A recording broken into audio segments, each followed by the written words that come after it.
صدقۃ الفطر کے بارے میں کچھ بات آپ حضرات سے کرنی ہے اور کچھ غلط فہمیاں بھی دور کرنی ہے۔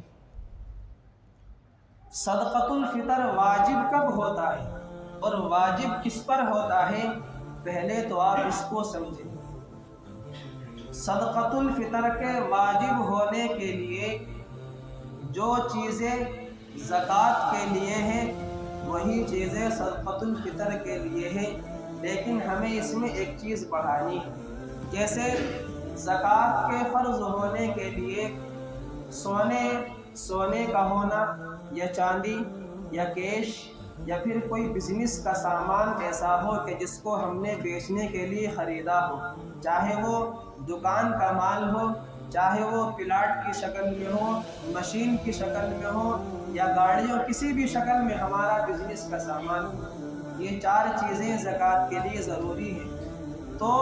صدقۃ الفطر کے لیے بھی چار چیزیں ضروری ہیں، لیکن ہمیں اس میں ایک چیز ایڈ کرنی ہے۔ وہ کیا کرنی ہے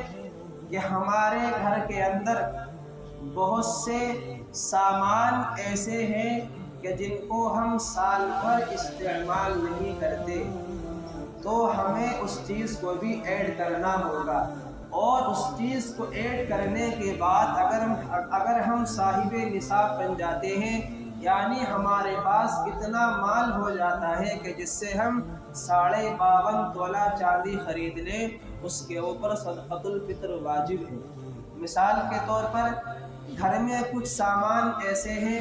کھانے پکانے کے برتن ہیں جس کو ہم سال بھر ہاتھ نہیں لگاتے، یا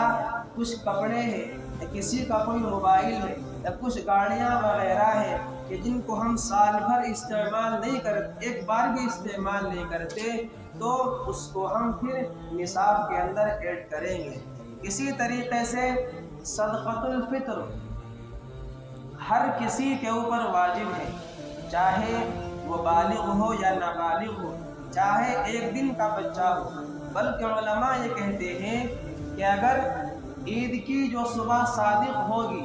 اگر صبح صادق سے پہلے کوئی بچہ پیدا ہو گیا تو اس کی طرف سے بھی فطرہ ادا کرنا ہوگا۔ لیکن جو بچے نابالغ ہیں ان کی ذمہ داری ان کے والدین کے اوپر ہے کہ وہ اپنے نابالغ بچوں کی طرف سے صدقہ فطر ادا کریں، اور جو بالغ ہیں ان کی ذمہ داری والدین کے اوپر نہیں ہے، اگر ادا کر دیں تو اچھی بات ہے، ورنہ بالغ چاہے لڑکا ہو یا لڑکی ہو وہ خود ذمہ دار ہوں گے صدقۃ الفطر ادا کرنے کے۔ اب ہم صدقۃ الفطر ادا کیسے کریں، معیار کیا ہونا چاہیے؟ ہم لوگوں نے معیار صرف گیہوں کو بنا لیا ہے کہ بس 1.25 کلو گیہوں ادا کرو تو صدقۃ الفطر ادا ہو گیا۔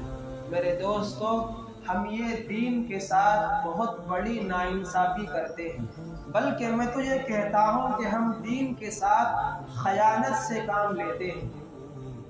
ابھی صدقۃ الفطر ہم اور کسی چیز سے بھی ادا کر سکتے ہیں۔ یہ جو گیہوں کے ذریعے سے ہم صدقۃ الفطر ادا کرتے ہیں، یہ ان لوگوں کے لیے ہے کہ جو بیچارے کمزور ہیں، جو مہینے کے 10-15 ہزار روپے کمانے والے ہیں، ان کے لیے ہے گیہوں سے صدقۃ الفطر ادا کرنا۔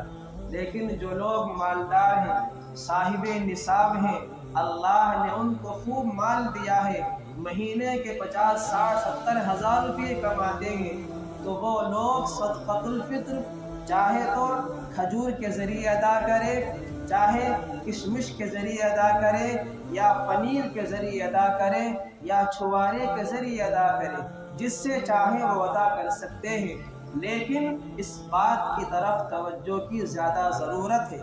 تاکہ جس طریقے سے ہم عید مناتے ہیں، ہمارے جو دوسرے غریب لوگ ہیں وہ بھی عید کی خوشیاں بہت اچھے انداز میں منا سکے۔ ہم صدقۃ الفطر عید سے پہلے بھی ادا کر سکتے ہیں، اور عید سے 1-2 دن پہلے ادا کر دیں تو زیادہ اچھی بات ہے، تاکہ غریب لوگ آسانی سے عید منا لیں۔ صدقۃ الفطر ادا کرنے کی ایک وجہ یہ بھی ہے کہ جو روزے کے اندر ہم سے غلطیاں ہو گئی ہوں یا روزے کی حالت میں ہم نے کسی کو گالی وغیرہ دے دی ہو یا کچھ چھوٹا موٹا گناہ ہو گیا ہو تو یہ صدقۃ الفطر ان تمام گناہوں کی ادائیگی ہو جاتی ہے۔ اسی طریقے سے صدقۃ الفطر ہم گیہوں سے ادا کرتے ہیں، گیہوں 2.25 کلو۔ اب جب ہم کشمش سے نکالیں گے، کھجور سے نکالیں گے، اب ہم اس کا ڈبل کر دیں گے، 2 کلو کا ڈبل کر دیں گے تو وہ ہو جائے گا 3.5 کلو۔ مثال کے طور پر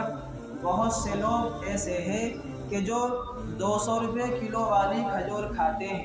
اب 3.5 کلو کھجور کے پیسے ہوئے 700 روپے، 700 روپے ہو گئے تو اب ہمارا ایک فطرہ 700 روپے بنتا ہے۔ اسی طریقے سے جو لوگ کشمش سے نکالیں گے، کشمش کا جو غالباً عام ریٹ ہے 300 روپے کے آس پاس ہے، تو اب ہم اس کا کیلکولیٹ کر لیں کہ 3.5 کلو کشمش کتنے کی آتی ہے، غالباً 1050 کی، تو اب ہمارا ایک فطرہ 1050 کا ہو گیا۔ اسی طریقے سے جو پنیر کے حساب سے نکالنا چاہیں دکان پہ معلوم کر کے اس کے حساب سے ہم صدقہ فطر ادا کر دیں، لیکن ہم اس کی طرف توجہ زیادہ کریں۔ ہم یہ فطرہ جو مدرسے میں غریب بچے پڑھتے ہیں ہم ان کو بھی دے سکتے ہیں، بلکہ اس میں دینا زیادہ ثواب ہے کہ اس میں دین کی اشاعت ہوتی ہے اور بچوں کی جو غریب یتیم بچے ہیں ان کی بھی اشاعت ہو جاتی ہے۔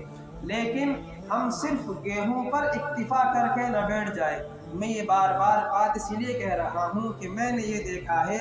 کہ جو بہت سے مالدار ایسے ہیں کہ جو لاکھوں روپے مہینے کے کماتے ہیں لیکن صدقہ فطر ادا کرتے ہیں گیہوں سے، تو پھر 10,000 روپے کمانے والا اور 1,00,000 روپے کمانے والا اس میں فرق کیا رہ گیا؟ آپ خود بتائیں اس میں فرق کیا رہ گیا؟ کم سے کم کچھ تو فرق ہونا چاہیے۔ جب ہم ہر چیز میں فرق کرتے ہیں، مکان میں ہمارا فرق ہے، گاڑیوں میں فرق ہے کہ جو اچھے پیسے کماتے ہیں ان کے بنگلے اچھے ہیں، ان کی گاڑیاں اچھی ہیں، ان کے بچے اچھے اسکول میں پڑھتے ہیں، ان کا رہن سہن، ان کا لائف اسٹائل سب بالکل الگ ہے۔ اسی طریقے سے دین کے اعتبار سے بھی ان کے جو مصرف ہے، ان کا جو خرچ ہے وہ الگ ہونا چاہیے۔ ہم جب دنیا میں الگ ہمارا لائف اسٹائل ہے تو دین کے اندر بھی وہ چیز ہماری نظر آنی چاہیے۔ تو اس لیے آپ حضرات سے ادباً درخواست ہے کہ جن لوگوں کو اللہ نے نوازا ہے وہ اللہ کی نعمت سے فائدہ اٹھاتے ہیں تو ایسے لوگ فطرہ کھجور، کشمش یا پنیر کے ذریعے ادا کریں اور عمل کریں گے نا انشاءاللہ اللہ تعالیٰ عمل حضرات سنت